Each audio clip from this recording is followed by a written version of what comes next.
BPL এ এইবার নতুন team হিসেবে এসেছে নোয়াখালী এক্সপ্রেস।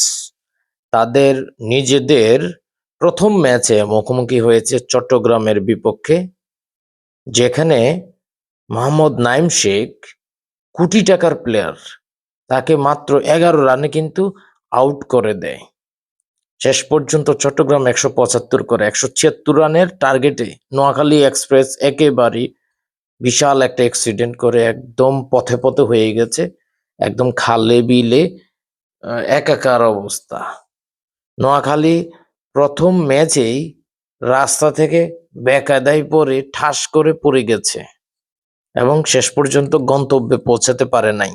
নোয়াখালী এক্সপ্রেস কি পারবে তাদের নিজেদের দ্বিতীয় ম্যাচে জয় তুলে নিতে? বিপিএল এর আজকের প্রথম ম্যাচে চমৎকার খেলেছে, চমৎকার রাজশাহী, যারা গতবারের বিপিএল এ খুব বাজে বাজে বাজে কাজ করেছে। এইবার যদিও মালিক একই মালিক না, তারপরেও রাজশাহীর টিম বলে কথা, তারা বাজে সময় কাটিয়ে ভালো দিকে এসেছে। অন্যদিকে চট্টগ্রাম তাদের প্রথম ম্যাচে জয় তুলে নিয়েছে। কুমিল্লার টিমকে আপনারা মিস করছেন কিনা কমেন্টে জানাতে পারেন। নোয়াখালীর আজকে ঘটনাটা কি হয়েছে দেখেন। নোয়াখালীর ক্যাপ্টেন সৈকত আলী সে বোল্ড আউট হয়ে গেল সাবেক কুমিল্লার প্লেয়ার তানভীরের বলে। মানে সে যখন আউট হয়, আমি তখনও জানতাম না নোয়াখালীর ক্যাপ্টেন হচ্ছে সৈকত।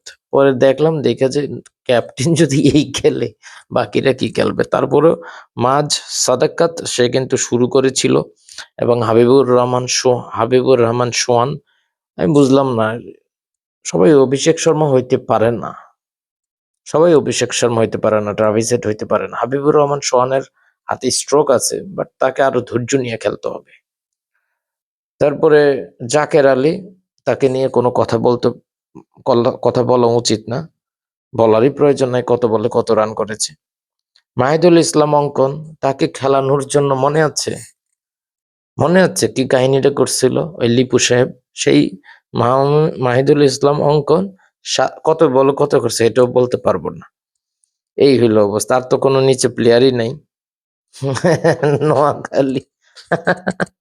নোয়াখালীর যারা আছেন আপনারা কি মনে করছেন? আপনারা কত দূর যেতে পারেন? কতগুলো ম্যাচ আপনারা জিততে পারেন? কি মনে হয় আপনাদের? তবে যেটা বলে দেই, নোয়াখালী পরের ম্যাচ খেলবে সিলেটের সাথে, যারা আজকে রাজশাহীর কাছে হেরেছে। চট্টগ্রাম পরের ম্যাচ খেলবে রংপুর রাইডার্স এর সাথে। চট্টগ্রাম হারার সম্ভাবনা থাকবে। রাজশাহী পরের ম্যাচ খেলবে ঢাকার সাথে। তারপর সিলেট নোয়াখালীর সাথে খেলবে ঢাকা, রাজশাহীর সাথে রংপুর খেলবে চট্টগ্রামের সাথে। ওই ঘুরে ফিরে যেটা বলছি এটাই। সো আজকের খেলা আপনাদের কাছে কেমন লেগেছে? শান্ত সেঞ্চুরি করেছে, মুশফিকুর রহিম ভালো খেলেছে, পারভেজ হোসেন ইমন ভালো খেলেছে। তারপর চট্টগ্রামের কে ভালো খেলেছে আজকে? ওর কথা তো বললামই। সে তো 80 রান করেছে 69 বলে। মির্জা বেগ, আমার কাছে মনে হচ্ছিল যে সে খুব বাজে কাজ করছিল, কিন্তু না, শেষ পর্যন্ত তার রানের কারণেই চট্টগ্রাম জিতেছে এবং শেষ দিকে শাক মাহিদিও ভালো খেলেছে। ধন্যবাদ। আপনারা যারা ভিডিওটা দেখেছেন, আপনাদের কাছে কি মনে হয় বিপিএল এবার কে জিতবে? আমি তো ভেবেছিলাম নোয়াখালী জিতবে। নোয়াখালী তো একদম